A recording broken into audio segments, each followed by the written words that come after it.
Thank you so much, everybody, for coming to our second Changing Landscape of Pain Management. We're going to be working today on medication management, tapering, Suboxone, and communication. So we're going to be starting with Dale Bishop, who's our Chief Medical Officer at the Central California Alliance for Health. But before we do, I just want to make sure everyone is aware where the bathrooms are in the back by the exit sign. It is absolutely beautiful outside. We will have a few breaks. They are short because we're packing a lot of information into our morning. And we'll be having incredible speakers. We have Andrea Rubinstein from Kaiser, nationally known speaker on Suboxone, on tapering. We have Elizabeth Morrison back because we all love her so much. So we're glad we get a full hour of Elizabeth, no 45 minutes this time. And let's see, any questions from the audience in terms of what you need? How many folks are here who were here last time for our one? Okay, and who is the first time? Okay, so a lot of you were not here the time before. Okay, so this is being filmed by Community TV, which is great. So this will be on the HIP website, which is accompanying then our first session that was also filmed. So for those of you who were not able to come the first time, you can see the whole 4 hours. We had some feedback problems with the video, and it was kind of a rocky road last time. So we're hoping this will go smoother. We're certainly in a more beautiful setting. I've never been here before. That lagoon is just drawing us out, right? Well, so we're going to have to stay inside. Wish we could blow the roof off and have this in plein air. But we... Okay, so I'm going to go ahead and start then with Dale, who is our Chief Medical Officer, giving us some words about what's happening at the Alliance with regards to chronic pain. Thanks so much, Dale. Thank you, Jen. I think I'm okay. Morning, everyone. I'm going to cover the Alliance's approach to supporting providers on pain management. As a health plan, we have a role in this, and plans have taken kind of different tacks on this. Some have been very directive. We've tried to be supportive. I'm going to go over kind of the way we've done that, and we'll review what we've done. So starting off, this is something that probably many of you have seen over and over again, the prescription opioid overuse, population health standpoints, and national epidemic. CDC has put these graphs out showing the trends in prescription opioids from 1999 to 2010, going up 3 to 5-fold in terms of the total use of opioid sales, admissions, and deaths. So again, these rates are going up 3 to 5-fold, population health kind of a crisis, so to speak. Looking at local regional information from the California Healthcare Foundation, which was shared relatively recently, this looks at morphine equivalents prescribed per population person per year, per resident per year, ED visits per 100,000 per year, and then deaths over 5 years. That's the rate. This looks at California versus Merced County versus Monterey County versus Santa Cruz County. So here you can see that all 3 of the counties that the Alliance covers actually have higher morphine equivalent usage per resident than in California by some amount. The ED use in both Monterey and Santa Cruz is significantly higher than that statewide. And then sadly, the death rate in Santa Cruz County is significantly higher than that statewide. So given that the population data is showing dangers of opioids and the opioids should probably be tapered in many cases, there's still a significant need for pain treatment. We know that pain is the most common presenting symptom to a PCP practice.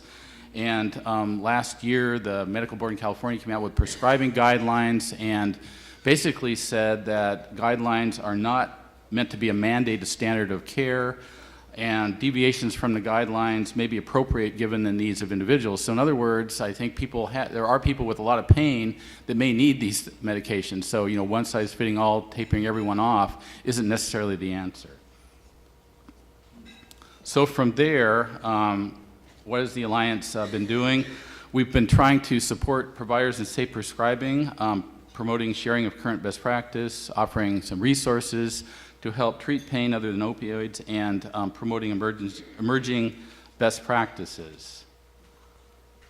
So in terms of provider communications, since the fall of 2013, we've, mostly through our pharmacy department, been doing reports of people who are taking more than 120 milligram equivalents per day, and also people who are getting these medications from more than one prescriber, and we've targeted those at-risk members with provider lists and information. So along with these lists of the members that are at some risk, we've provided various recommendations and information, including weaning on medication management agreements. You can see the list here. We've also provided some newsletter articles for providers. So again, just more educational and awareness, and showing providers, maybe if they're not aware of these members that are at risk, we're trying to help identify them for them. So from there, in terms of next steps, we discussed, and we'll discuss, the evidence from certainly CMS supports this 120 milligram morphine equivalent per day as a cautionary level, for something to really look at. So going forward, we do have some pharmacy plans to monitor prescriptions at these higher doses, and if a provider wants to continue to increase the doses above this, we will ask for some justification or some reasoning behind that, and the idea is to kind of keep people relatively stable if possible, and then substitute some of these other resources that I'll talk about here. We won't have a ceiling or any requirements for cancer or people in palliative care, hospice, and post-op and leaving the hospital will allow the prescriptions. We're going to try not to make this a bureaucratic harangue for everyone to try to prescribe these, but certainly we want to see if we can support some recognition of the at-risk members.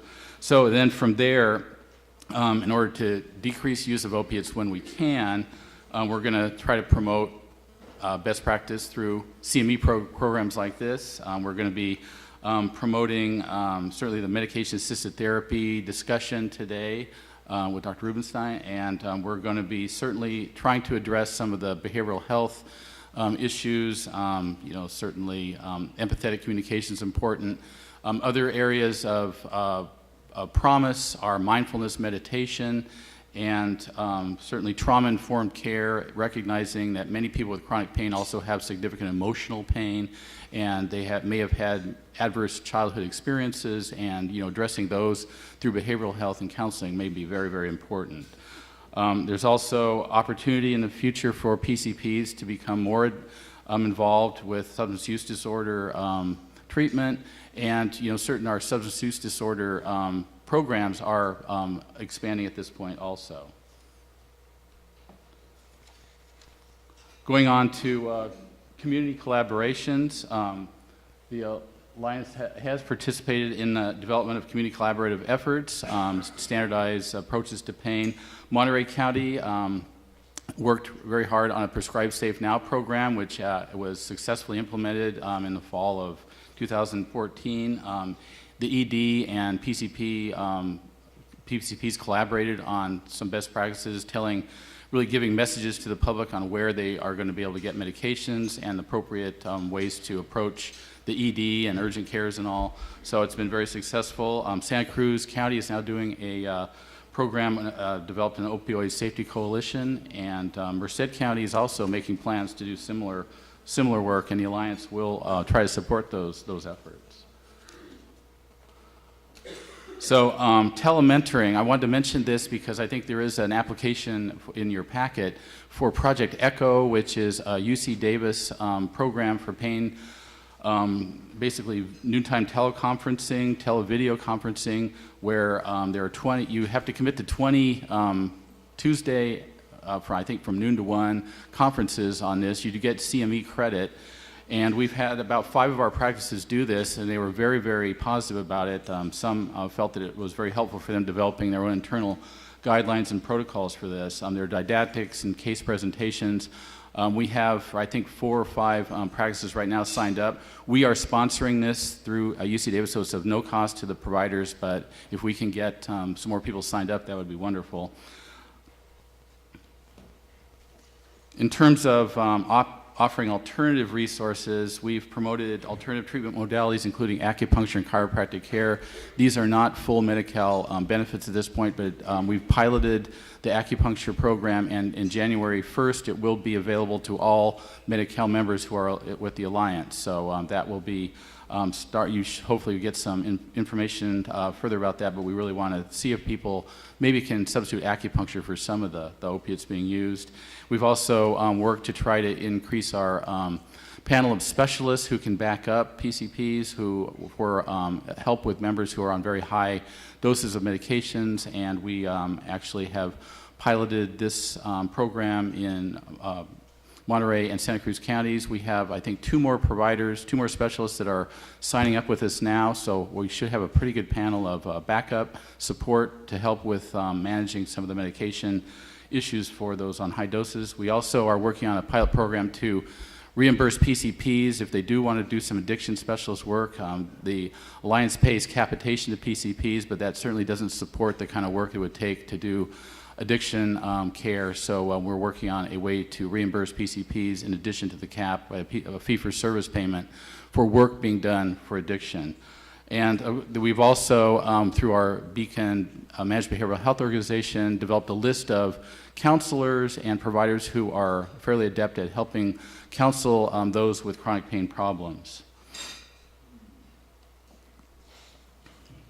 So results for the group that we've targeted over the last year and a half to 2 years shows that basically their utilization, and these are the members that we've identified through our pharmacy department, their utilization has dropped from about 420 milligram equivalents per day down to about 315, about a 24% decrease. So definitely moving in the right direction, trying to bend that curve that I showed at the beginning down the right direction.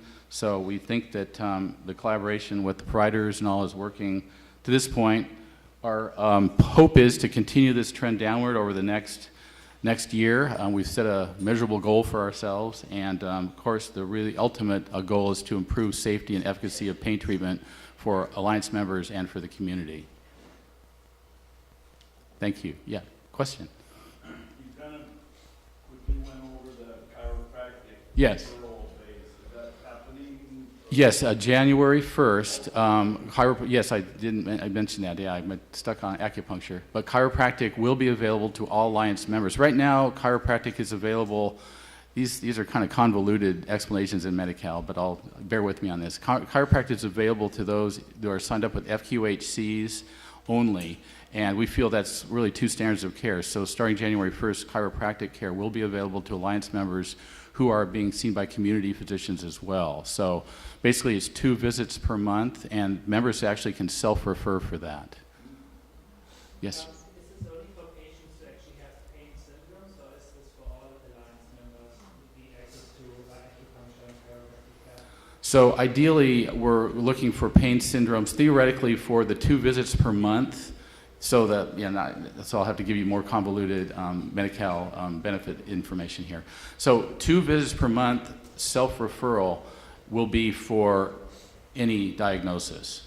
So people could refer to chiropractic or acupuncture for any diagnosis for the 2 visits per month. For the acupuncture, we've actually also have an authorization program. So if people can get 20 visits at a time in addition, or going forward, and that's going to be for pain. So, we'll ask the acupuncturists or the PCPs to give us an authorization. This person really would respond to acupuncture, and we'll give them 20 visits at a time. We really haven't limited, the visits per year. So if someone's responding to acupuncture for their pain, we will continue to approve those visits. Question. Yes, question back. How can doctors get a list of the names of the mental health counselors for our chronic pain patients? I will ask our provider services reps to help you with that, and we will get you that. I can also put it through HIP, but we'll make sure that you get that. All right. Yes. How do we know, these counselors that are chronic pain, are they vetted in any manner? How do we know their quality, their qualifications? Well, I guess we have to trust Beacon on that. We've actually gone through them and asked them to show us people who have demonstrated training or experience doing this and have expertise at it. So we haven't done credentialing, but Beacon has done vetting and given us a limited list of counselors who they say can help with this. Anything else? Yes, one more. Yes. Wait, because we're recording, I want to. Okay, talking about that vetting process, I had a patient that was referred through Beacon to a mental health provider who said they were a religious provider, and they waved a wand at him and said, "I'm going to get your demons out." So I'm a little concerned about the vetting process that Beacon has. That does sound a little concerning. Why not? Can you get us that name and give us some more details on that? Because we need to follow up on that. That's Sure. definitely a major Right, concern. I've already reported it to his social worker with Alliance, and I'll follow up with Beacon. Great, but yeah, if we could I'll maybe come by or we can talk later. I'd like to get that name and we'd like to follow up on that. Doesn't sound right. All right, thanks everyone.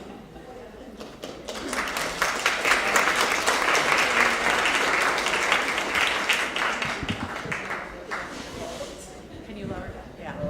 Yeah. Okay, so thank you so much. So we're really honored to have Andrea Rubinstein here, a national, as I already mentioned, a national speaker in the area of pain. And Dale did a great job sort of giving a context for what we have locally, but I think we were all gathered maybe 10 or 12 years ago on the topic of chronic pain, and it was then, and I think one of the first gatherings that we had as a community, sponsored as well by Central California Alliance for Health, where we were told, go up, up, up on the long-acting opioids until your patient doesn't have pain. And we know that that created problems, and that's why we're here today. So Andrea is going to help us go down, down, down with chronic pain, or with the opioids. But this is really an incredible opportunity to be together as a community. And we do have an hour after Elizabeth speaks to talk in more detail and really have conversation about how we work with probably the most difficult patient group we have.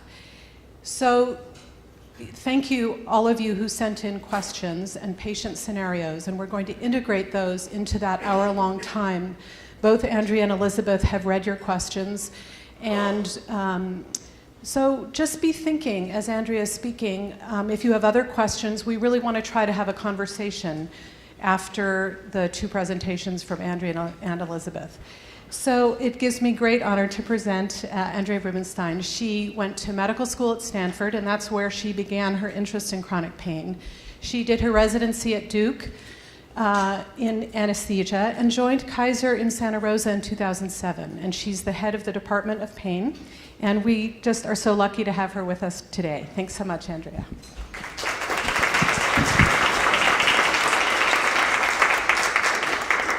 Thank you for that very nice introduction and for having me here. What a beautiful place. Can you guys hear me okay? Is this working? Y'all, okay, all right. So this is actually sort of a two-part talk, kind of into one. So it's a little on the long side. Please get up, walk around, go outside, get some fresh air. It's way more important to be comfortable than to sitting is the new smoking, so I don't want anybody smoking during my talk. All right, so I'm going to talk about what I call the art and very little science of tapering, because there's almost no science on this. And so what you're going to get is really my clinical experience of how I do this and how the team that I work with does this. And then we're going to switch gears a little bit and talk about buprenorphine, because it does dovetail in very nicely, particularly the use of sublingual buprenorphine, Suboxone, and Subutex in managing these patients that we're tapering. So this is my disclosure. I don't have anything to disclose except that I am an anesthesiologist, and we're kind of a strange breed. let's go back here. We're a strange breed. We're pretty facile with drugs, and we're pretty comfortable, and we kind of move things around, and it doesn't matter that there's no evidence, because I hate to tell you this, but if you've ever had anesthesia, there's no evidence that that works either. So I have a kind of an interesting perspective if you've never talked to an anesthesiologist about this. I am going to reference off-label use of sublingual buprenorphine. It's on-label is for chemical dependency, opiate use disorder. I am not going to talk about addiction today. So all references to this drug are entirely for pain. Okay, my objectives today, I'm going to talk a little bit about tapering, when it is, and I'm going to just hold this if that's okay. I don't like standing in one place for so long. I have my own pain issues. Situations where tapering is, and perhaps more importantly where it isn't important.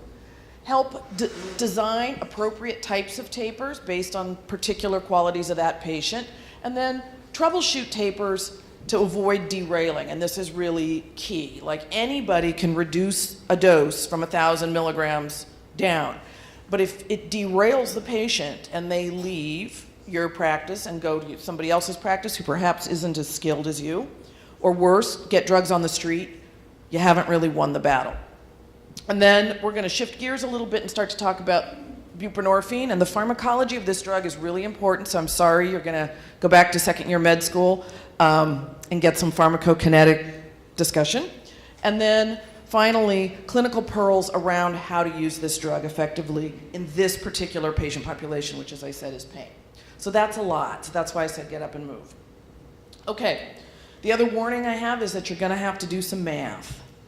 If this brings you great anxiety, step outside, take a deep breath, breathe into a paper bag. There's no way to taper patients without doing math. And I love when I get a referral from a patient, from a primary care doctor who was just making it up and then wondering why it doesn't work. Humans are physiologic. Physiology is almost always mathematical. It's kind of cool. So I'm going to walk you through the math as we do it, but if you want me to slow down or go over something again, please, please, please interrupt me and ask, because it's kind of important you get this right. So let's start with, what is an opioid taper? It seems like an obvious question, right? It's a progressive decrease in the amount of drug, or in this case, opiate, that's being taken by the patient. But that's just part one. Part two is, it has a goal of leading to reduced risk and/or greater overall quality of life for the patient, not for you. Okay? And really, at first I thought this was just kind of funny, but now what I'm seeing is doctors are tapering patients to cover their tuchus. That's not okay. You know tuchus? Yeah. It's not okay. This is about making the patient better. At every single turn, this is about making these patients better. So, the real bottom line is, don't start a medication you don't know how to stop, and if you start it, you should really know how to stop it. Had we known how to stop it when we started these patients, we wouldn't really be in this problem. But the reason people are on these really high doses is that providers got stuck. Patient is already on something. They can't go down, it's not working, so they went up. And that's perfectly rational, except that the problem was they didn't know how to bring these people down. All right, so when do you taper a patient? And this I'm going to credit my colleague, Dr. Tabitha Washington, who works with me at Kaiser, who wrote a book on opiate risk, was part of writing a book on opiate risk. And what she said is, you taper someone anytime what the drug is doing to the patient is more than what the drug is doing for the patient. It's just that simple. So if you're looking at a patient and you want to know, should I taper you? You look at what the drug is doing to them, look at what the drug is doing for them. If what the drug is doing to the patient is more than what the drug is doing for the patient, it's time to go in the other direction. And we use this. This is our clinical risk identifier for opiate use. And what you can see here is over here, on this column, is abuse and diversion. And in most, that's as far as most people ever get. Patients are addicts, get them off, they're diverting. But this is, you can see, only one of many kinds of risks. And you can have a patient who has no signs of abuse, addiction, diversion, and you're still not making them better if they have medical risks, endocrine problems, sleep problems, EKG changes, particularly in patients on methadone, which I think you see in your community. Problems with polypharmacy. Almost all opiate overdoses involve polypharmacy. And that's any other centrally acting or sedating drug, including alcohol. Psychological risks, depression, relationship issues. We'll talk a little bit about that, hopefully. Cognitive issues. I can't tell you how many people I see are cognitively not where they're supposed to be, and we're causing that. They're not demented. They're over-medicated. Functional issues, disability, and this one I really want to draw attention to because more and more this is really the crux of it. Inability to manage their own comorbidities. So if you're my patient and you're diabetic and your hemoglobin A1C is 12, I'm going to say, you know what? Did you know opiates can cause you to crave sugar and carbohydrates and make it really hard to be on a diet that helps manage your sugars? So if we can't get your sugars under control, we have to look at tapering the opiates. You've got to be able to show me that you can risk reduce yourself in other areas. So my patients have to get their pap smears, their mammograms, all of this stuff, their sugars, their weight, everything. Because otherwise I think the opiates may be playing a part in this. Falls and motor vehicle accidents, we track that. And so I take a sheet, an 8.5 by 11 sheet with this printed, and as I'm talking to a patient, I might just color them in, and at the end of the evaluation, I turn it around and I show it to the patient, and I'm like, look at all this stuff that these drugs are doing. And we weigh that against whether they're working. Okay, so who do you taper? Number one, you taper motivated patients. And people may laugh at this, but ask your patients if they'd like to taper their opiates. You'd be surprised. Some of them will say, yeah, I just don't know how. Or more commonly, I've tried to do that and it didn't work. Well, the patient didn't know the math. They didn't do it mathematically, so it doesn't work. But there's a lot of patients who know these aren't working and actually want off, and they're as stuck as you are. But they're afraid if they say anything, you'll cut them off. So have a conversation. Put up signs in the clinic. Are you on opiates and do you want help getting off? Talk to me about it. You'd be surprised. A good number of patients will say yes. Young patients, these are really important because their timeline is so long. Patients who say it's not working, or my personal favorite, it takes the edge off. Anybody ever say that to you? How are these working? Oh, doc, not so great. Well, it takes the edge off.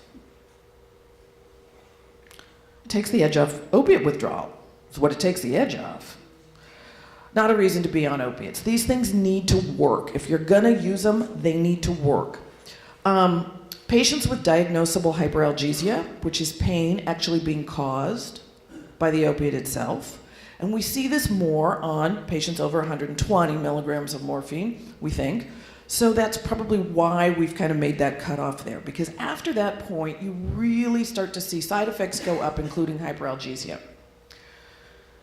Patients with declining function despite being on opiates. So you might be surprised, but I never ask a patient after the first visit, when they come for any return visit, I never ask them about their pain. I never say, you hurting? How's your pain? Give me a number on a scale of 1 to 10. Never. What I ask them is, how are you functioning in life? What can you do? Did you go to Costco this week? Because going to Costco is hard. It is. It's big, Did you miss any work? Were you able to go to your kids' plays or sporting events? I want to see how people are functioning. And that's what I titrate opiates to.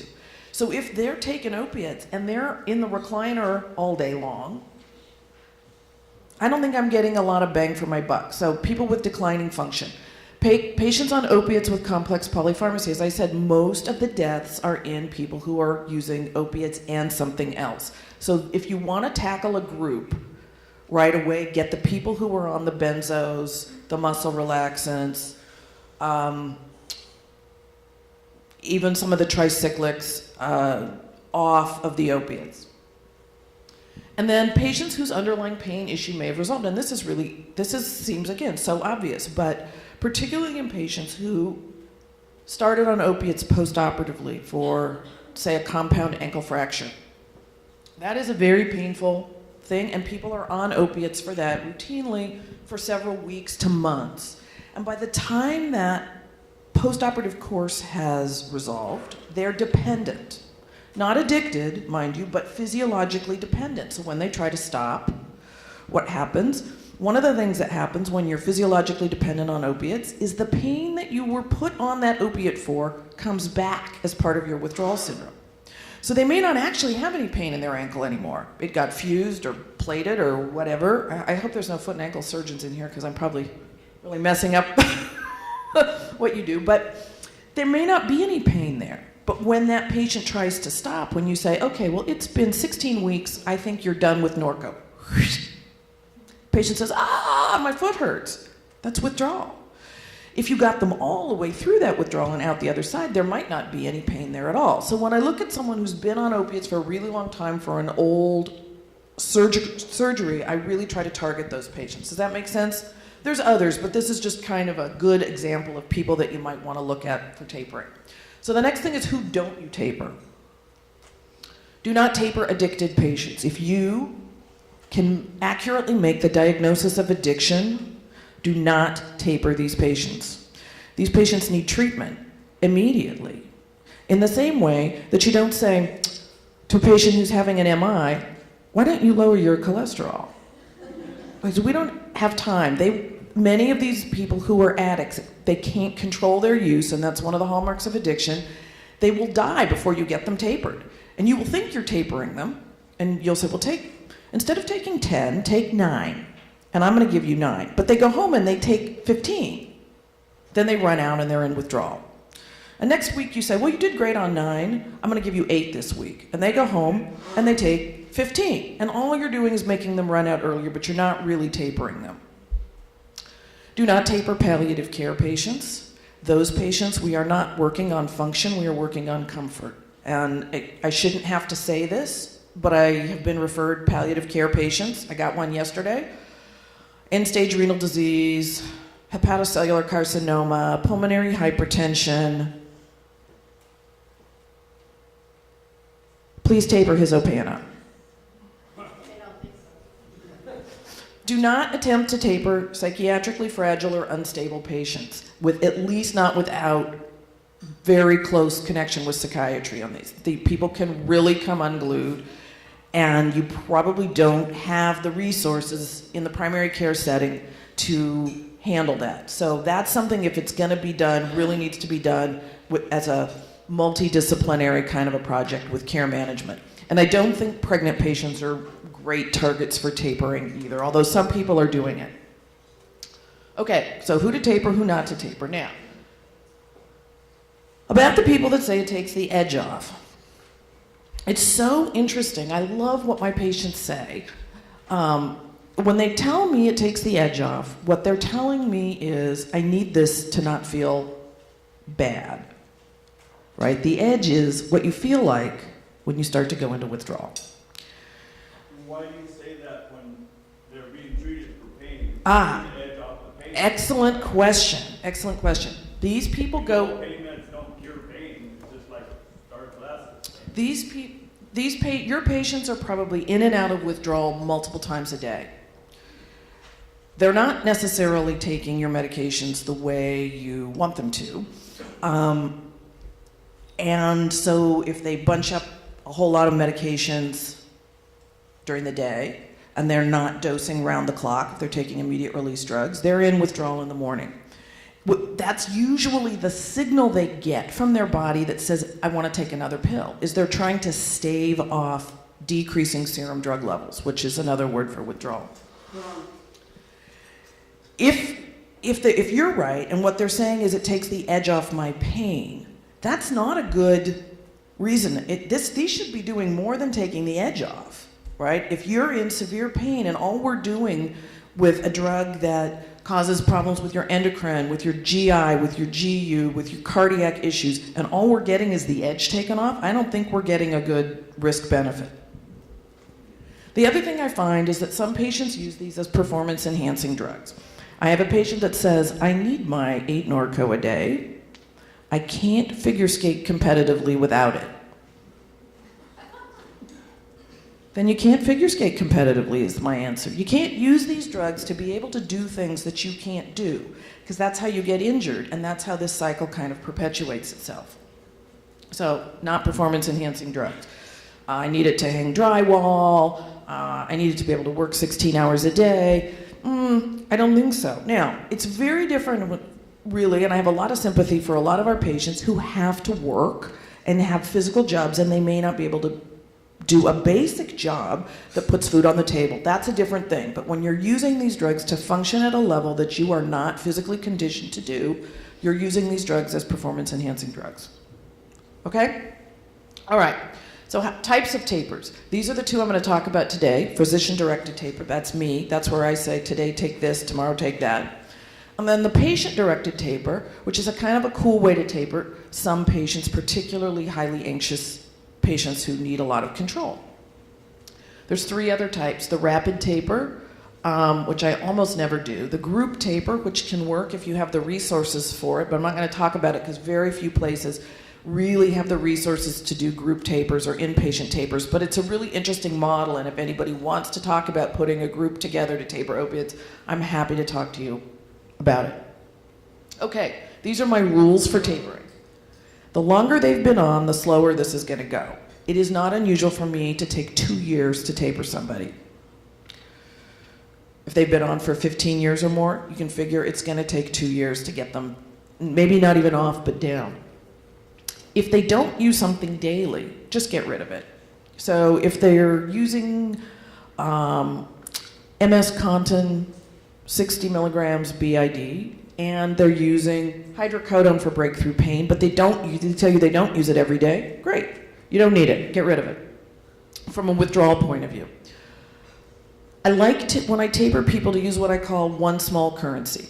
And I'll explain what this is, but because you have to do this mathematically, tapering medications that come in high milligram sizes is very difficult, because you have to go down. It's like carrying around only $100 bills, right? It's very hard to buy something for $1 when all you have is a $100 bill. So my actual preferred way to do this is with Dilaudid hydromorphone. It comes in 2 milligrams, 4 milligrams, 8 milligrams. It has virtually no weird metabolites to show up on a urine drug screen to confuse you. It's a very clean drug. It can be broken in half. I don't use sustained release drugs for very many people, and that's a controversial thing, so we'll save that for later. It's always easier to get people down than it is to get them off. It's very hard to get them off. And this is kind of sad, because it does mean that a lot of people, for the rest of their life, will probably be on some amount of opiate forever, particularly if they're on methadone. The first third of the taper, whatever, if they're on 90 milligrams, the first 30 milligrams are easy, woohoo, we're doing great. The second 30 goes a little slower, and it's kind of hard, and more appointments and more visits. That last third is really hard. So if you have a patient and they're on 90 milligrams of morphine, be happy when they get to 30. That's really probably, to go any lower, you have to have a very motivated patient. Because the last third is much more difficult. And most patients tolerate 10% reductions. So if they're on 100 milligrams, you can usually drop most patients by 10. But when they're on 50 milligrams, now you got to drop them by 5. And when they're on 25 milligrams, it's 2.5. And you can see how this goes, because eventually they're on 1 milligram of something, and there's nowhere to go but off. And that's 100% reduction. So that's why this gets harder, because the percentages get higher. And if you taper steroids, anybody have patients been on steroids for a long time and you try to taper those, you have the same problem, that it gets harder and harder as the dose of things gets lower, and that's just physiology. The best taper is the one that works. What you don't want is for your patient to decide to go somewhere else. You have to believe that their best care they can get is with you, and that no one else is going to take care of this patient as well as you are. And So if the patient says, I need to stop for a month, I need to hold my taper, hold it. This is a marathon, not a sprint. But because if you force them to do it, you run the risk that they'll leave. And if you don't know what happens when they leave, they might go down the hall to your other very talented colleague, but they might go somewhere else.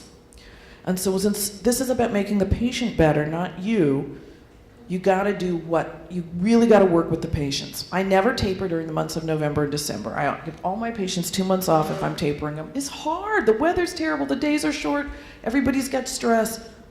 Whatever you're on November 1st is what you're on until January 1st. That's just my little way of doing it.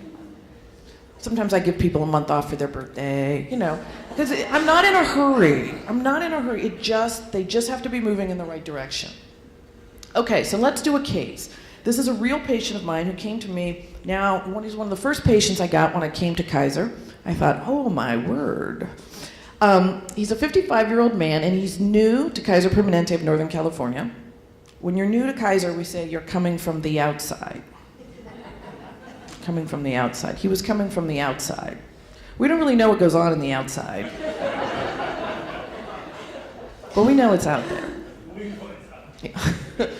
And he has axial low back pain, and that's this, right? Somebody does this. And he's had it since the 80s. He's had several surgeries. He no longer has any radicular pain down the leg, but he's got this constant axial low back pain. Anybody got anybody like this? Right? It's not just Kaiser, right? Okay. Mm-hmm. Right. Thank you. So he's also got this chest wall pain. He says, I got it a week ago when I fell off the toilet.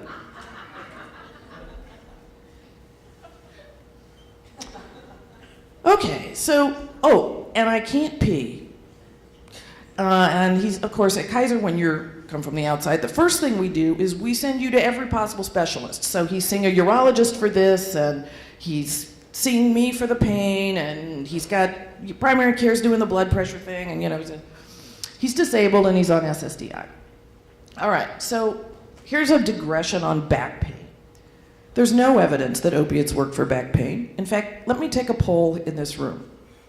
Who has ever successfully, with any pharmacotherapy, ever really cured low back pain in a patient? Ever? Look around. Nobody. I probably asked more than 5,000 doctors at talks that I've given all over the country. I've never seen a hand go up. I have never treated axial low back pain with anything. So what we know, I think, whether we have a study or not, we have a large population study that says you cannot treat axial low back pain with drugs. Not nonsteroidal anti-inflammatories, not muscle relaxants, not benzos, not opiates, nothing. So put the pen down when somebody does this. You're not going to fix it. They can fix it. Works great, exercise, multidisciplinary pain, cognitive behavioral therapy, blah, blah, blah, acupuncture maybe, but not drugs. So it makes it easy. Just don't prescribe. All right, so he's had a whole bunch of surgeries, and he's had melanoma at a really young age. Did you know that can be caused by methadone? Anyway, he's also had interstitial nephritis, another rare side effect of methadone. I'm kind of, spoiler alert, he's going to be on methadone. He's got alcohol abuse, he's active in AA, he's been there since 1983, but he's got a history of abusing all kinds of things, which probably explains why they put him on methadone. But here's the good part. Okay, this is a screenshot from his medical record, and I'll make it big. Can you read that? Do the math. What are they doing on the outside, I'm thinking. Wow. He gets 1,800 tablets a month. You need a wheelbarrow for that much methadone. So, okay. Well, go big or go home. But 2 years ago, because we look at old records, he was on 40 milligrams 4 times a day, not 160 milligrams 4 times a day. So he has had a 400% increase in 2 years. This is hyperalgesia until proven otherwise. When the dose just goes up and up and up and up, it's because you add drug, and the drug makes the pain worse. The dose goes up, makes the pain worse. Dose goes up, makes the pain worse, and you just start chasing yourself. Can you mention between hyperalgesia and tolerance? Because methadone very commonly induces tolerance. Yeah, tolerance, you know, tolerance doesn't go on an exponential curve like that. It doesn't go up exponentially like that. We'll talk about tolerance in the discussion. So this is what else he's on. You know, he's on citalopram and still depressed. He's got no libido, no sexual function, sleep apnea, but refused CPAP. Yeah, it's going to be central. He's got this bladder outlet problem. I'm like, really, a bladder outlet problem? What's a GU side of opioids, right? Urinary retention. He's got chronic nausea, no one knows why, and he's on promethazine multiple times a day. I'm like, chronic nausea? What do you suppose that's from? And he's got this history of melanoma and interstitial nephritis. So I don't think we're making this guy better. Well, he's ironically alert, oriented, and appropriate. Pale, puffy, slightly feminized features. Look for this in your male patients. They start to look like postmenopausal women. He's overweight, he walks with a cane, he's got allodynia generally. Everything hurts, every maneuver hurts, he can't bend, oh my gosh, and he's exquisitely tender along the mid-axillary line, right? Because what happened, he fell off the toilet. This turns out to be a rib fracture that he got from falling off the toilet. But I think this falling off the toilet thing is pretty interesting. Well, we'll come back to that. Very deconditioned, but otherwise unremarkable. So this is how we work up our patients. We do a bone density study on everybody because I think if there's an incidence of a disease that 42% of your patients are going to have, they probably should be screened for that. We do an EKG on everybody who's on methadone. We do a sleep study on everybody because more than 75% of patients on opiates have sleep apnea. And we do a total AM testosterone test because men on long-acting opiates in particular, much more than short-acting opiates, do not make enough testosterone to support their bone density, which is probably why 42% of them are osteopenic or osteoporotic. Okay, so these are his numbers. Let's see which one. What's 469? It's not his testosterone. It's his QT interval. Is that normal? Well, long QT starts at 500, but 469, anything above 450 is worrisome to me. What's 41? Let's hope it's not his SpO2. That's his testosterone, right? So this is his SpO2 at night while he sleeps. And as an anesthesiologist, I find that offensive.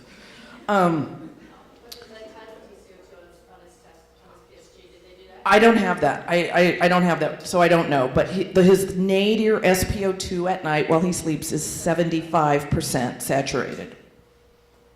So in the OR, we put the newspaper down and start doing something before it gets to this. You know, I know you think we just sit and read the newspaper, right? When the SpO2 hits 90, we start like going, oh, maybe I should stop playing Sudoku here and do something. We don't let it get to 75. I'd be having a heart attack in there if I had a patient with an SpO2 of 75. A minus 2.4 is his T-score. So not quite osteoporosis, but very close. So what does his little risk-benefit calculator thing that I use look like? That. Those are his risks. Escalating dose, substance abuse, let's go back here. Sleep apnea, endocrine problems, EKG changes, bone density problems, GIGU, that's from his inability to urinate. Depression, disability, not managing his comorbidities, and his falls, including his rib fracture. And on top of that, the guy is still screaming in pain every time I try to touch him. So I don't think it's working. I don't know. Right? So this is a good time to think about tapering him off methadone. And so we start. Now, this is the statistics. This is old statistics. This is almost 10 years old, but 10 years ago, the success rate of getting anybody off methadone long term was almost zero. It's really sad because our patients didn't ask, for the most part, to be on these medications for life and to be put on a medication that there's almost no chance of getting off of. So this is my taper schedule, and let's see if this is a live link. If it's not, we'll come back. Okay. Oh, yes, excellent. Where's we have a computer here? Ah, okay, perfect. So this, when you get this slide deck, this will be a live link, and you can use this. It is a little calculator that we made to demonstrate. Can we get this screen on so I'm not... Anyway, it allows you to enter in the dose, the drug, etc., and the dates, and it will create for you... perfect. Okay, so it'll create for you a little Excel spreadsheet, that's all this is, that tells you here what... So let's see if I can move this over a little bit. I'm sorry for this, but this is really worth spending a little time on. I want to move it that way. There we go. Nope, the other way. There. Now, just enlarge it. Also, for everybody, Okay. all the slides are going to be on the website. Right. Right. So you don't have to take pictures. I'm still not quite getting the whole, this is not exactly the same. All right. So there you go. See, you can enter the different drugs. I'm going to actually demonstrate this. Whoops, wait a minute. How do I enlarge it for me? And this will calculate and tell you how many pills to give them, what their dose is. I'm still not seeing everything here. All right, I don't want to waste a lot of time on this, but these are drop down. Oh, this is where you can enter in the pill size. He takes 10 milligrams. 5 means because you can split these in half. 15 tablets 4 times a day. And then it tells you here, this is the money part, on May 4th, drop by 5%, give him 570 milligrams. That's 57 pills a day. Give him 1,596 pills, and he did a 30 milligram change. And I print this out, I give one to the patient, I put one in the chart, and it does all the math for you. And you can adjust what the minimum and maximum reduction are, and the interval. I want to taper him every 4 weeks, but you could taper every 2 weeks or every 1 week. And it's a very handy little tool for figuring all of this stuff out. And off to the races we go. Okay. Oh, now, you can put my slides back up there. Okay, so, okay. All right, so 6 months later, the first third is easy. He's down to 320 milligrams. He's on half the dose, and he feels 100% better physically, but he does say, my pain is the same. So patients can feel better even when their pain is the same. But this really proves that I was right that this was hyperalgesia, because his pain didn't change here. He's emotionally better. We offered him testosterone. I made him get treated his sleep apnea, which he actually needed BiPAP for. His QT interval now on this dose is 395. And we have him able to participate in our pain program, which is something we're particularly proud of. So we could have stopped here, but we didn't. It took 2 more years to get him off methadone, but not off all opiates. He ends up on Suboxone 8 milligrams. He doesn't need a cane anymore to walk. His sleep apnea is completely resolved. He fought me all the way on getting that treated. But like, okay, if you don't want it treated, let's get the problem fixed. His testosterone off any therapy is 222, not great, but enough. And he's walking, and he says, I'm actually volunteering in my homeowners association. This is a guy that hasn't worked since the 80s. So sometimes this is about making him better, right? He's better.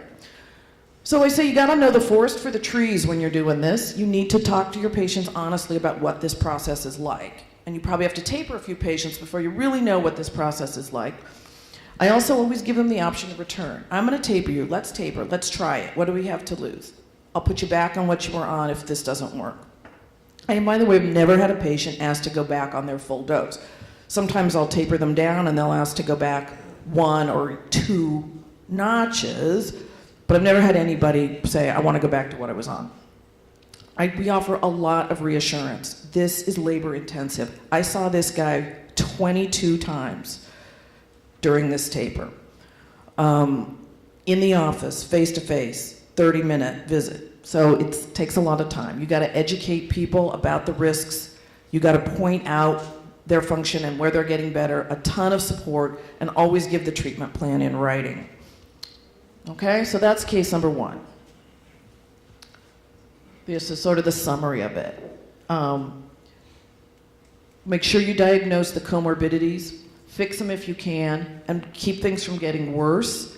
And don't be afraid to taper these people, even on these enormous doses. So let's do something different. This is a different situation. This is a very young woman who comes to me on OxyContin 40 milligrams twice a day, plus hydrocodone 10-325, commonly known as Norco, 8 tablets a day for breakthrough pain. I love that. Have you ever noticed the number of pills the number of episodes of breakthrough pain that a patient gets a month exactly equals the number of pills you give them for breakthrough pain? Did you ever notice that? I think that's fascinating. And so here's this very young woman, and she's also on nortriptyline, tizanidine, bentyl, and Miralax. Not clonazepam or anything like that, but still, why is a 33-year-old woman who's otherwise completely healthy on all these medications? So she comes to me because she's trying to get pregnant, or she wants to get pregnant, and she doesn't want to be on these medications when she is, but she is incredibly anxious, afraid, fearful, very controlling. So I look at her refill history, and she picks up occasionally 2 or 3 days early, but pretty much on time. If you look, 419 to 517, 610, 711, she's over one day, but a couple of days early. But otherwise, her clinical risks, I gave her a yellow for polypharmacy for that nortriptyline, although, like I said, I would have really highlighted that if that had been a benzodiazepine. And a yellow for early refills, because she's a couple of days early here and there. But pretty much this is a patient that looks great, right? Doesn't look like she's having any risks at all. And she actually gets pretty good benefit. So we decided then, because she's asking for this taper, I might have left her on if she hadn't come and asked. I might have said, stay on it until this stops working, and then we'll talk. Because it always stops working. It always stops working. So I changed her over to 5 milligram oxycodone. And now her oxycodone dose is 150 milligrams a day. So my one small currency is going to be the 5 milligrams. That's a lot of pills. But you need, I don't like to have to write some for this and some for that. I just do it because I guess I'm not smart enough to be able to figure out how to do all of this. But you got to get these 2 drugs combined into one, and then ideally just 1 prescription a month. And I said, okay, your dose is going to be 30 tablets a day. That's the equivalent of what you're already on. See if you can take less. See how it goes. Take less. Come and see me in 30 days and bring me whatever pills you didn't take. And we'll see how you do. This is a patient-directed taper. And at each refill, I give them enough pills to equal however many pills they used the previous month. And I say, do it again. So let's look at what happened to her. So on the first day I see her, I give her 840 tablets. I'm sure the pharmacy wasn't particularly happy at me, but this is one reason why I don't like opiate guidelines that say no more than 120 pills. It makes it really hard to taper these patients on really high doses when you have a mandatory number of pills. And I see her in 28 days, because we do 28-day refills, and she has 163 pills left. She brings them in and I count them. So she used 677 pills over 28 days. She actually averaged 24 pills a day. So I said, great, perfect.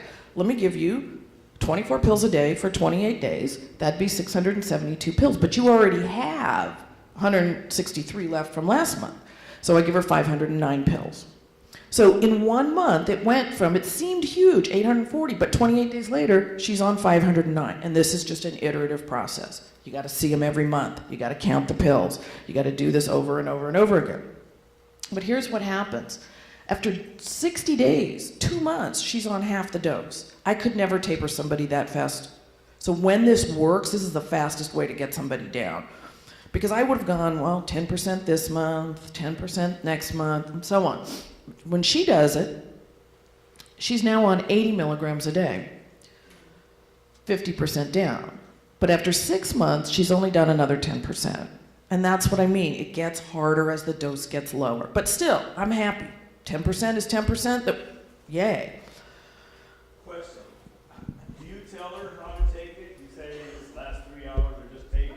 You have 30 for the day, take it as... These very experienced opiate users, they know exactly how to do it. Occasionally, I will have to talk to somebody about it, but mostly I'm like, figure it, I let them figure it out. So my SIG, if you looked at the way I write the prescription, would say take 28 tablets daily in 6 divided doses, and they can figure it out. These are motivated patients, So it slows down. And then the pain is the same. So yay, I'm pretty happy about that because the risk is less even though the pain is the same. Yeah. Why is it so easy for this patient to get rid of all her Norco? Because I gave her an equivalent amount of oxycodone. I added it all up and I just converted it. The body doesn't have Norco receptors. It just has opiate receptors. So I just switch it around because I didn't want to have to deal with 2 different drugs. And she's motivated. So things don't always work out exactly the way you plan. She gets pregnant in the middle of this taper. And OBGYN calls and says, put her on buprenorphine. So I did. And she stabilizes out on 4 milligrams and she is told not to taper during her pregnancy. And she gives birth to a healthy baby girl who doesn't have any opiate withdrawal because I checked. So that's kind of one of the nice things sometimes about buprenorphine. And she finishes the taper after she's pregnant. She's now opiate free. Her pain is exactly the same. But she's not on opiates or Bentyl or Miralax, or I think she's still on some nortriptyline. Okay. So how am I doing on time here? I just want to say one thing about post-acute withdrawal. In the first year, if you get somebody off opiates, they are very fragile for probably a year at least. And things can happen and the withdrawal can return. And in pain patients, when withdrawal returns, it can present as a flare or escalation of their baseline pain. They end up in the ER puts them back on Norco, and so on. So you want to make sure you have a plan for this. I want to quick do one more case and then we'll talk about buprenorphine, because this one's really interesting. I call this, sometimes you got bigger fish to fry. This is a 64-year-old morbidly obese woman with hip osteoarthritis, severe hip osteoarthritis. She needs a hip replacement, but she's too heavy. The surgeons won't do it. So she's on Norco, 4 tablets a day. Anybody got 4 Norco a day patients? It's pretty common, right? And she uses a little bit of alprazolam, and I can't stand the combination of opiates and benzos, but that is a pretty little dose. Dose is stable and moderately effective, but she is depressed and crying every day. Very limited function. She walks with a walker and she can barely get from the car to my office. And she does not want to taper. So let's look at her. Not surprisingly, she has sleep apnea. She tried to qualify for bariatric surgery, but we require our patients to lose 10% of their body weight. And she couldn't do it. She's got some degenerative disc disease. She's short of breath with minimal exertion. This is what she looks like, her risk identifier. Would you taper this woman? What's her biggest risk factor? Sleep apnea? Bigger than that. Obesity, right? We don't ever want to talk about this one, right? We don't. It's why it's called morbid obesity. So I said, okay, you got to use CPAP, absolutely. Can't be on opiates without it if you need it. And you got to lose some weight. Because what we want to do is fix the problem. She needs a hip replacement. She can't get the hip replacement because she's too heavy. So she's using opiates to treat the hip pain. Let's get her a hip replacement, I say. I said, okay, you need to lose some weight. and I'm going to weigh you every month before I give you your prescription, because you got to do this. This is a comorbidity you got to be able to manage. This is a comorbidity you have to be able to manage. I don't care how much weight you lose. 1 ounce. You just have to weigh less than you did the previous month. Or else? I will taper your meds. Want to see what happened? That's what happened. That's what happened. So she lost 10% of her body weight in 9 months, reducing her risk of diabetes, reducing the load on her knees. Her mood was 100% better, because if you lose 10% of your body weight, you got to feel good about yourself. After 2 years, she lost 55 pounds, got both hips replaced, and tapered herself off opiates. You got to fix the problem whenever there's a problem that can be fixed by any means necessary. Okay. So I'm not going to talk about troubleshooting the taper. This is pretty self-explanatory because I want to move on. But benzodiazepines only in the last few days of the taper. Is that somebody with a big question waving? Yeah. Okay. So how did she lose the weight? I have no idea. But the opiates are incredibly motivating. Incredibly motivating. The fear of not getting your meds is really motivating. So something in this motivated her to do it. And I talked to her actually after she had her hips replaced, and she said, you know, I haven't weighed this little since college, and I'm keeping going. Now my hips work and I'm exercising. I'm not going to stop until I'm 199 pounds. Like, her personal goal was to weigh less than 200 pounds. I don't know. I don't tell them how they have to do it. I offer them advice. I offer them nutrition services. But most of them, I'm just like, you just need to weigh less. Maybe she had really heavy boots and she just kept, I don't know. But she got her hips replaced. Yeah.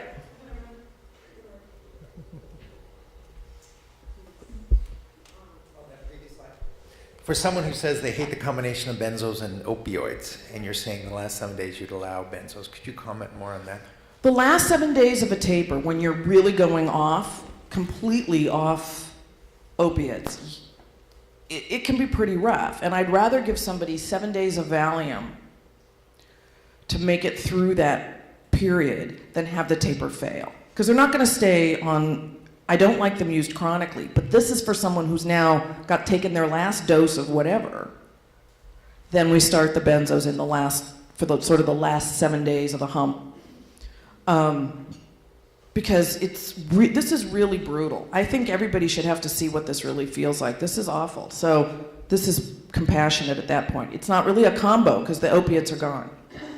On someone who's on benzos and opiates, on someone who's on benzos and opiates, when they come to you, do you start with the opiate taper first then and keep them on the benzos? It depends on where I think the majority of their morbidity is coming from. So often, you can't taper, especially if they're on clonazepam. This is a particularly brutal one. If you're on clonazepam and opiates, having a conversation about doing this is kind of like talking to a sponge. Like, their anterograde amnesia can be so severe that they can't really hold what you're saying. And so you have to taper the benzos in order to be able to have a conversation with them. And that's a totally different story. Benzo tapering up, you think this is hard, that's much, much harder. But I really look at where I think the risk is. Quick question regarding polypharmacy, and that's one of the areas that we're looking at when people come in on your risk assessment. Historically, we were taught to actually encourage polypharmacy when it came to adding gabapentin and Topamax and the SNRIs and muscle relaxants. So we've got all these other medications on board that automatically light that box up. How do you address that? Do we wean those off later? Or when I'm talking about polypharmacy, I'm particularly talking about number 1, benzos, number 2, skeletal muscle relaxants. I'm not as concerned about gabapentin, although that can be one. There's no evidence for this polypharmacy approach that people are taking, and I'll talk about that sort of in the discussion section about some of the problems there. Okay, do people need a break? Anything? You want to talk about buprenorphine? Okay, all right, excellent. How many people here are using buprenorphine in their practice? Oh, 1, 2. How many people are interested in using buprenorphine in their practice? A few. How many people think this is a terrible idea and we shouldn't use buprenorphine at all? Oh, come on. There's always somebody. It's so hard to do it in your clinic. Okay. All right. Well, here's something you should know. This is from the DEA website. You do not need a special license to prescribe buprenorphine for pain. I don't know how to make it much more clear. I highlighted the part. You need a a Schedule 3 license to prescribe buprenorphine off-label for pain. You do need it if you're going to manage chemical dependency with this drug. It is very different. If my patients have anything that meets the criteria of chemical dependency, they go to chemical dependency. I don't do this. The mistake people make here is they have a pain patient who's really got probably some legitimate pain, but they're manifesting some signs of addiction and some behavioral problems, and you think that's a good choice. Probably not. But if you're prescribing it for pain, you don't need a special license. However, the training is really good. It's 8 hours. Do it. You'll learn a lot about this drug, although I have to say a lot of what they teach is wrong. Dr. Rubinstein, the problem of Pfizer, you can write for it and get it, right? But in the outside world, insurance companies often won't approve it unless you're treating addiction. Right. Well, that is changing. I know Partnership Health up in Sonoma County has changed on that, and this is an indication for that. So I think it's changing, but it is difficult. But it's generic. It's not that expensive.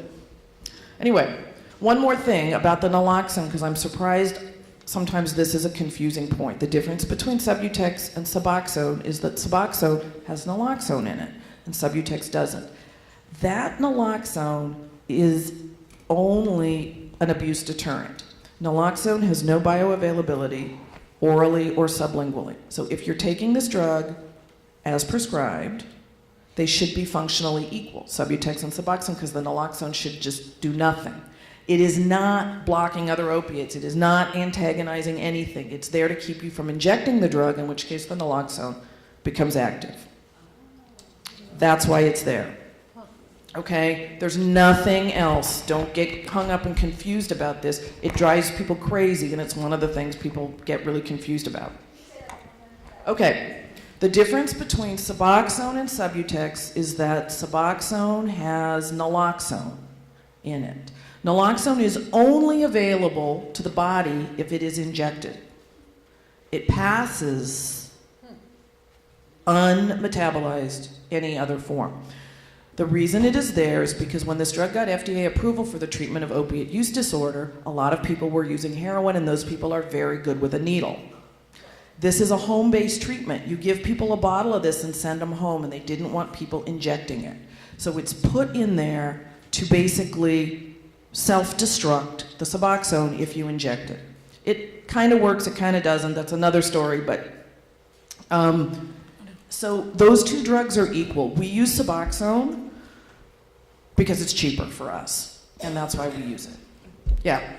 So what kind of side effects do you find patients have if you use the naloxone portion? Nothing, because it does nothing. It has no bioavailability. Nothing. I have multiple patients that say that they're allergic to naloxone because they get headaches, they get weight gain or swelling. It has no bioavailability. I mean, it has homeopathic bioavailability that in the very weird worlds of bench science pain, we think tiny molecules of naloxone actually help treat pain. But that's just patients believing something that's not true and making themselves experience it.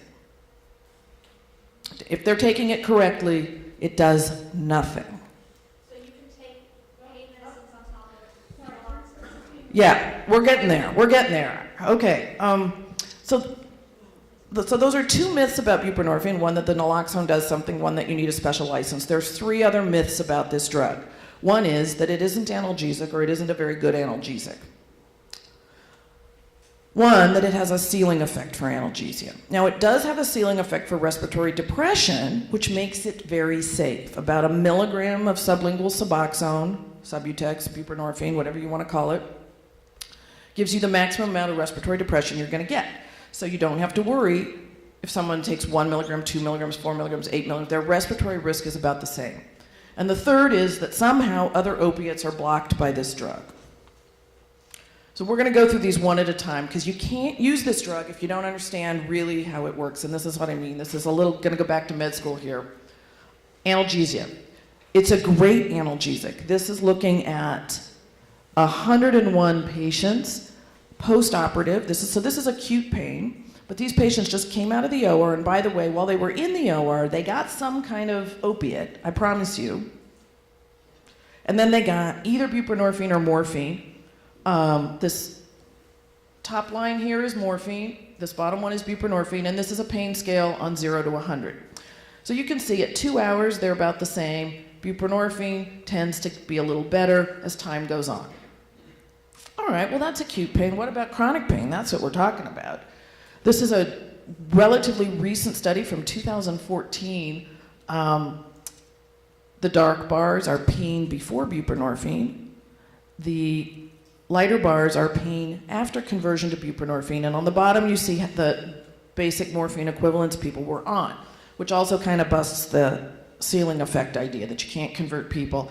People on over 1,000 milligrams of morphine equivalents converted to buprenorphine just fine. Now, if you've never done this kind of a conversion, don't make this your first one. This one it's a little tricky to do these high dose ones. But the point is, it works and people have less pain. So for analgesia, especially in the chronic pain world, this drug works great for most people. I have to say, in patients with a history of head injury, I've never been able to get it to work, but maybe that's just me, I don't know. Okay. But well, this is what people say to me. Well, how could that be? Buprenorphine is a partial agonist, right? It's a partial agonist. Well, is it? How do we know? A partial agonist is a drug that achieves less than 100% effect when 100% of receptors are occupied, and that's certainly true for respiratory depression. You can occupy 100% of the receptors with buprenorphine and you don't get 100% respiratory depression. And I think the thinking goes, opiates cause analgesia, opiates cause respiratory depression. Ceiling effect for respiratory depression, ipso facto, ceiling effect for analgesia. But they're not necessarily mediated through the same receptors or same receptor subtypes. Buprenorphine was actually a partial agonist in vitro when just looking at one receptor, mu receptor. But in vivo, it behaves like a full agonist in almost all the studies. By the way, morphine does exactly the same thing. So unless your patients are petri dishes, this drug is probably more like a full agonist for analgesia. For analgesia, not talking about anything else, just for analgesia. And full agonist is defined as the higher the dose, the better the effect. Yeah. The higher the effect. Right. That you can keep until 100% of your receptors are saturated, you can get additional effect. Now, so let's look at this idea of the ceiling effect then, right? In the addiction world, there may be a ceiling effect for withdrawal. I don't know. But here we're talking about analgesia. Ceiling effect for analgesia. We know there's a ceiling effect for respiratory depression. But all opioids have a ceiling effect, and it looks like this. This is a dose-response curve. Most drugs have a sigmoidal dose-response curve. Remember this from second year med school? Black is heroin, blue is buprenorphine, red is fentanyl. What's important here is the space between the yellow line and the blue line. The yellow line here is minimal analgesia.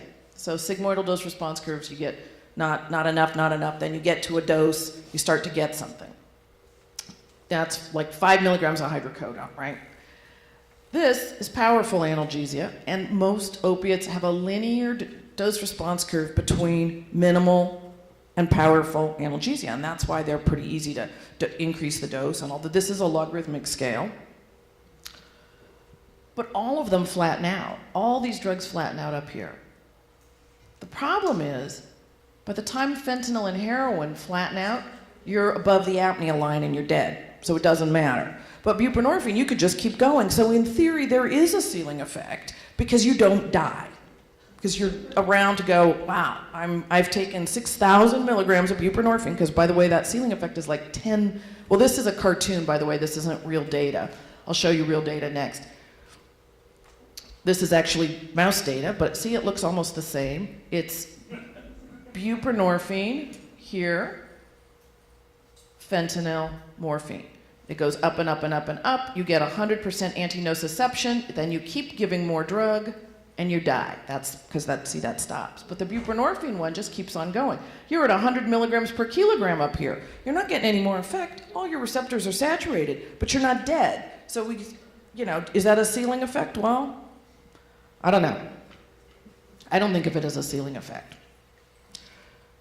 And here's a paper that says, buprenorphine induces a ceiling effect in respiratory depression, but not analgesia. This is from a pretty good publication, British Journal of Anesthesia. 1996 we knew this. Why are we talking about this in 2015? Why is this still a conversation? This drug works fine. Okay, so this is the big one, and I'm guessing when you came here today, most people believe that buprenorphine blocks other opiates, that you can't use it with other opiates, that you can't go to the operating room on buprenorphine. And if you think that this is true, you're in really good company because the federal government said so. And they're always right. This is from the U.S. Department of Health and Human Services and the Substance Abuse Mental Health Services Administration. They wrote this tome. It's like, anybody have this? It's like, right? And this is what they said about it. So if you think that this is true, it's perfectly reasonable. But the problem with what they said here is at the very bottom of the paragraph, after the period and before the end of my quotation mark, there's something missing. They didn't footnote this. Now, maybe the federal government doesn't have to cite where they get their information. I don't know, but I have to cite when I make statements like this where I got this. So I don't know where they got this. Maybe they made it up. Maybe they thought it was true. Maybe somebody said it was true. I don't know. But then this has been cited hundreds of times. And Mark Twain said, a lie will get halfway around the world for, truth has time to pull its boots on. And with buprenorphine, that certainly seems to be true. So here's some papers that say hogwash. This is a tiny case series. In pain, all of our studies are like tiny. We don't have any big studies. 100 is huge in a pain study. This is only 7, and it's just a case series. Not so impressive. But Howard Kornfeld is a doctor in Marin County, a friend of mine, and he just sent a bunch of patients to the operating room on buprenorphine for their surgery, kept the buprenorphine going every day, they get their regular dose, and they get whatever on top of it that the surgeon felt like giving them, and all of these people did fine. All right, here's a better study. This is actually a really cool study because it looks at methadone too. In this study, they took all of these patients are chemical dependency patients. They're all in what's called opiate substitution therapy programs in Australia. I apologize for the graphics not being perfect on this, but they sent them to the operating room either on methadone or buprenorphine. And then they kept them on those drugs throughout the perioperative period and gave them whatever on top of it that the surgeon felt like giving them. And they calculated the morphine equivalents these people needed and all the other things they needed as part of their pain program in the hospital. And what's interesting is for both methadone and buprenorphine, if you took your buprenorphine the morning of surgery, that's this buprenorphine given, this is buprenorphine not taken the morning of surgery. The amount of morphine, less. Non-steroidals, less. Ketamine, way less. And the number of days on the pain service, way less. Same thing for methadone. Taking it is really important. If you go to the operating room and you didn't take it, you're behind the 8 ball. And these drugs are so potent, you just can never kind of catch up. That's sort of my theory. But they certainly did fine. They did better than if they didn't take it. But this is what people say to me. Well, how can that be? Buprenorphine, it has very high binding affinity. Very high binding affinity, right? That's what we were taught. Right. What's the binding affinity of buprenorphine? Very similar to other. What is it? What's the binding affinity of morphine? What's the binding affinity of any opiate? How do you measure binding affinity? What are the units binding affinity is measured in? K, oh my gosh, you're the first person to know that. That's true. K, remember the dissociation constant? So somebody actually looked at this, how bold, and here's what they found. Buprenorphine has pretty good binding affinity. The lower the number, the higher the binding affinity. But sufentanil is higher. Now maybe you don't use sufentanil, but I do. We use it in the OR all the time. And when we use it in the OR, we then send the patient to the recovery room where they get morphine or hydromorphone usually, and we don't worry about binding affinity of sufentanil interfering with our binding affinity of morphine, not one whit. Is that because it's short acting though? Well, it's not so short acting in anesthesia. Totally different conversation, but we can make that drug actually be pretty long acting, but we don't worry if we've given them Dilaudid in the operating room and they get morphine in the recovery room. And you change patients from one to the other back and forth all the time probably, and you never worry about the binding affinity of Dilaudid, which is much, much greater than the binding affinity of morphine. So the bottom line is, and over the years that I've been using this, I've just started, all my patients go to the operating room on buprenorphine. They take it the morning of surgery. They keep it going throughout the perioperative period. And they behave interestingly like non-chronic pain patients as long as they're getting their buprenorphine. And they get treated with the same kinds of doses that a non-pain patient would need. They don't need these uber high doses. So how do you select a candidate for this really cool drug that has really neat pharmacology? Well, you might think, like I said, that it's your problem patients and that you want to use this drug to kind of stop the problem behavior. It's never going to work. If a patient is active in addiction and doesn't want treatment, they're going to hate this drug because they're not going to get the effect that they want. This drug tends to leave people's head very clear, and they feel less like they're on an opiate. And they say, I haven't felt like this since before I got put on an opiate. So if they don't want to feel that way, they're going to hate this. And furthermore, I really think chemical dependency is a disease that needs more than substitution therapy to treat. And we're not really doing our patients a service if we take an addicted patient as a pain provider and just stuff them on buprenorphine and say, excellent, problem solved. But I like to put high-functioning patients, highly motivated patients on. I also think that this drug reverses some hyperalgesia, and that can be really cool. So patients with diagnosable hyperalgesia, patients that are having trouble at work. I ask about this. How are your reviews at work? Well, they're kind of going downhill. I don't know why. I know why. Let's see if we can use this drug so that you can function better at work, better in your family, better with your relationships. I also use it with pulmonary compromise. And there's some really neat clinical trials going on now with using this drug to treat really difficult refractory depression. So about a third of patients that you put on this, their world becomes technicolor, and that is really nice. And so you can actually use this drug. In some patients, you get a mood lift, and it's interesting. It doesn't seem to be related to the mu receptor action of this drug. We don't know why, but these are good candidates. Bad candidates are untreated chemical dependency, people who are using opiates to help cope. We call them chemical copers. They're not going to like buprenorphine. Patients who can't handle as needed dosing. This drug isn't usually, when you give it for pain, if you don't need it, you don't take it. And some patients just can't do it. They've been on every 4 hours taking something for so long that they can't not do that. And it doesn't work very well for those. I don't like it in brain-injured patients because I can't seem to get it to work. It's not appropriate for opiate-naive patients. The dose is just too high. We need a buprenorphine dose that's, 1/10 of a milligram, not 2 milligrams for those people. And even patients on very low-dose opiates, I think you might be able to do somebody on 20 milligrams of morphine equivalent, but 40 is really where I like to start. So the 4 Norco a day guy, you can start, but anybody less, not really. What about the patches, which give 5 micrograms an hour? Right, so you can use the patches. They're $800 a month retail. I don't know a single insurance provider that will cover those. So yes, the patches, I sometimes use them. They can work great. They cover them for me, but not for primary care. We'll send them all to you. Right. But for a patient with pulmonary compromise, it can really be the therapeutic index here is really high, right? The amount of therapy to safety that you get. So, all right. So I'm just going to give you the cliff notes on how to do this, because this is really more art than science. I have 10 minutes. Excellent.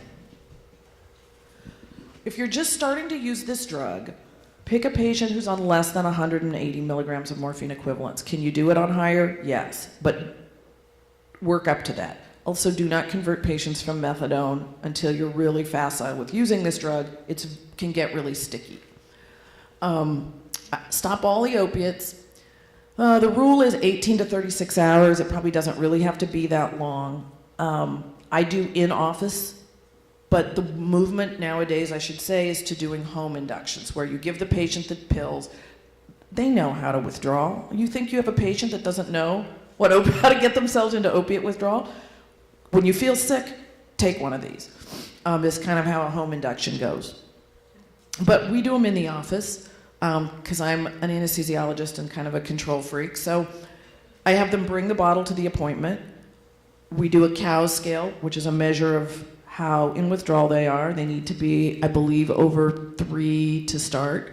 We take their vital signs. I give them usually 2 milligrams when they get there and 2 more milligrams every 60 to 90 minutes until they're done. That's all I can say, is because when they come in, they're usually not feeling well. They're kind of in a fetal position, curled up on the exam table, under a blanket, lights are out. And you keep coming and checking, and the nurse takes their vital signs, and then you walk in and the lights are on and they're up and they're like, well, okay, that's a patient, that's what they look like when they're done. I send them home with a driver. I think that's really important. You just put a drug they've never seen into their own body. And then we follow them up, and I tell them, I sort of figure however much I gave them during that induction, say 16 milligrams, well, let's say 8 milligrams, that's probably more accurate. I said, okay, you just took 8 milligrams to get you out of withdrawal. My guess is that your daily dose is going to be somewhere between 8 and 16 milligrams, sort of double that. So think to take 2 to 4 milligrams every 6 hours if you're in pain. If you're not in pain, skip it and just see what happens. I give them 2 weeks to kind of find their dose. And I don't care what dose they take. I really don't. Because once they find that dose, whether they end up on 2 milligrams or 32 milligrams, once they find that dose, they kind of just stay there. They get very stable. They don't go anywhere. I have patients for 8 years on the same dose or less. These doses tend to go down over time because patients forget to take it. Because it doesn't give them that signal that the other drugs were giving them that it's time. What we say is the drug doesn't talk to them. Ask your patients if their drug talks to them, and if it sounds something like this. What time is it? It's 10:15. What time did I take my last drug? 8 o'clock. When am I supposed to take my next one? 12 o'clock. It's only 10:15. I think I want another one. What am I doing later this afternoon at 3 o'clock? Maybe I don't have to take the 3 o'clock one. How many pills do I have left? How many days till my refill? Ask them if that's what it sounds like being inside their head, and they'll tell you yes. They love it when that stops. That's an awful way to live. Just this constant chatter in their heads around their own medications. Can you address the half-life for pain versus addiction? Right, so it's similar to methadone, that the half-life for withdrawal is 24 to 72 hours. So one dose in the morning will protect a lot of people for 3 days. I mean, there are people that don't dose every day. Most people, it's more like 24 hours. But the analgesic effective time is about 6 hours. So pain patients usually have to dose, if they really have pain, 4 times a day. If you get somebody and you put them on for pain and they're like, oh, I take it all in the morning and I don't take it again, then you know they don't need an opiate for pain because they're uncovered for 18 out of the 24 hours anyway. They got 6 hours when they took it and they can't tell the difference analgesic-wise between when they did and they didn't. So those people, we just taper off buprenorphine right away, which is easier said than done. But so things to know, you don't need a special license. It doesn't show up on standard toxicology. So if you're ordering urine toxicology on your patients and they're on buprenorphine, they will come back negative unless you request the assay for buprenorphine. The assay for buprenorphine can, depending on who's doing your assaying and how they're doing it, can cost $500 per test. Same with methadone, by the way. It's very expensive to go looking for this drug. So when I hear in toxicology my buprenorphine patients, I'm good with a negative test. I really am. That's as far as I go. I'm not so concerned about finding it unless I have a reason to think there's something wrong. Patients often forget to take it. So they'll go from saying, oh yeah, I said, how come it's been 6 weeks instead of 4 weeks since I filled you? Oh, you know, that 3 o'clock in the afternoon dose I'm supposed to take, I just can never, I'm driving the carpool, I cannot remember to take it. Excellent. This is how the dose goes down over time. Because they forget, it just doesn't seem to drive the use in the same way. It is very hard to predict a priori what their dose is going to be. This is probably one of the big questions I get. Well, if they're on 100 milligrams of this, what's their buprenorphine dose? I have no idea. I converted a woman on 230 milligrams of oxycodone, so that's like 360 milligrams of morphine, and she ended up on 4 milligrams of buprenorphine. And then I converted a lady on the 4 Norco a day, and she's on like 16 milligrams. I don't understand how this works. I just don't have any idea, but I don't really care. As long as I can get these people stable, out of the ER, out of, constantly complaining. And the biggest problem I have with my buprenorphine patients is I gotta go looking for them. They don't call. They don't email. We're big on email at Kaiser, and I answer about 60, 70 patient emails a day. They are almost never from my buprenorphine patients. So then I'll say, hey, where's Joe Smith? I haven't seen Joe Smith in 6 months. What's going on? Call Joe Smith, tell him he has to come in and see me. I mean, that's a good kind of problem to have when you manage pain patients. We maintain it perioperatively, but we're a closed system. So at my facility, sort of what I say goes, and the doctors all know me, and if I say leave them on, they leave them on. But I have seen in the outside, you tell the patient, I want to leave you on your buprenorphine, but then the surgeon decides not to write for that in the post-op orders. I don't have a license to prescribe this, so you can't take it. So that's a disaster, and in those cases, it might be better to discontinue the buprenorphine ahead of time rather than risk that they're going to get taken off of it mid-peri-op experience. But if you can really get your whole system on board, leaving them on, I think, is preferable in almost all cases. So this is me, and I welcome emails anytime from anybody about anything, and I'm happy to help when I can. We have a lot of resources, and I'm happy to share them. And I want to thank you guys for putting up with me for 90 minutes, and I'm going to take some questions. Okay, so I'm going to be running around because we're taping this or filming it, so I want to hear your voices. I have to get this off me.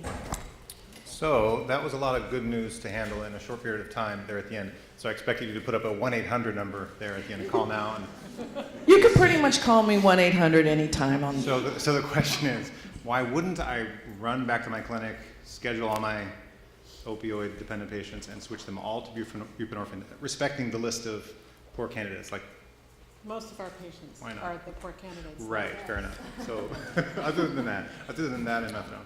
I don't know. I think this drug is more art than science, we don't know the science. This drug was made in 1974 before the mu receptor was cloned. So when it was made, it was just a black box. And now we're going back and trying to figure out how it works. I don't know how this drug works, and I can't always predict who's going to do well. So you have to be willing to take some lumps along the way as you get facile with using it. Putting somebody on and go, well, that didn't work. Then just put them back on whatever they were on. They don't need to withdraw. Just say, okay, back on whatever. I don't think there's much harm in trying it. There is a learning curve, and I think you guys are really busy, and that learning curve is like, ugh, I gotta learn to do this. This is gonna suck, right? And sometimes it does, but Particularly home induction can actually be a pretty efficient way to do this. I think it's worth trying. If you can get the drug covered and you have patients that are willing to try to have a better life, why not? So, following up on his question, number one, we don't know if the drug's going to be covered. What is the cost in relation to, I mean, is it cheaper than OxyContin? Yes, it is Okay. cheaper than OxyContin. Before it went generic, it was about $8 a pill.